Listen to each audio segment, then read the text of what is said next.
This is one of the most important photographs, for me at least, that I've made in my career.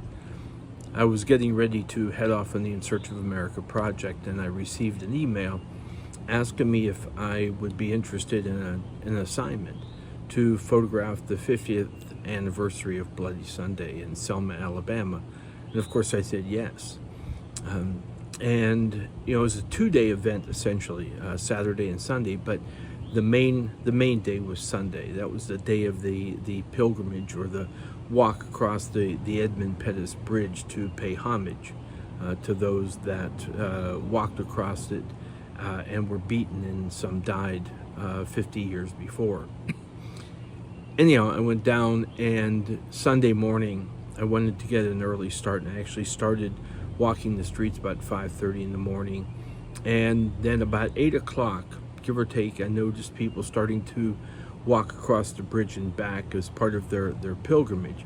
And so I made some photographs, and there were several really wonderful photographs I made, but this one, and as I watched this young boy and his family, I assume it was his family that he was with, as I watched them coming across the bridge on their way back. They had walked across, turned around, and then they were coming back. And I saw this young man, dressed in a suit with a tie, and there was something about it, excuse me, and I knew I had to make that photograph. And normally when I make a photograph, I try to just do it at the last minute so that people aren't aware, because when they're aware, they act differently. So anyhow, I couldn't do that, so I knelt down on one knee because I wanted a low angle, and I used a wide angle lens, a 14 millimeter lens, because I wanted to make sure he was close to fill the frame. I didn't want to do this from a distance. And so again, I knelt there and I watched him walk towards me, and I hoped that it wouldn't change any of their expressions. And it didn't. The father, who I assume was the father, appeared a little bit apprehensive, but he just kept walking, and he kind of kept an eye on me out of the corner of his eye. And the young boy walked towards me, directly towards me, and then he guided himself a little bit to his left, which would be my right.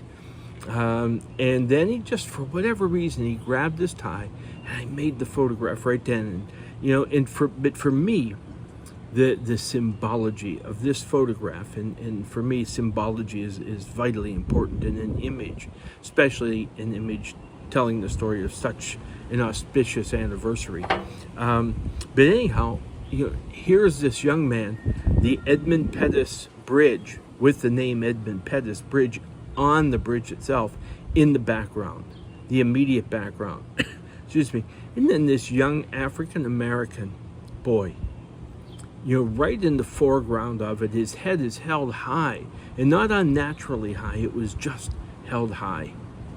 And, the clouds were just beginning to break apart in the sky. And for me, it symbolized the hope of a future for this young man and other young African Americans growing up now, that by the time they are teenagers and adults, that this whole conflict over racism and over prejudice has vanished, has gone away.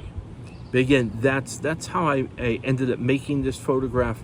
I'm beyond grateful that they allowed me to make it without me asking permission, without them getting argumentative or aggressive in any way.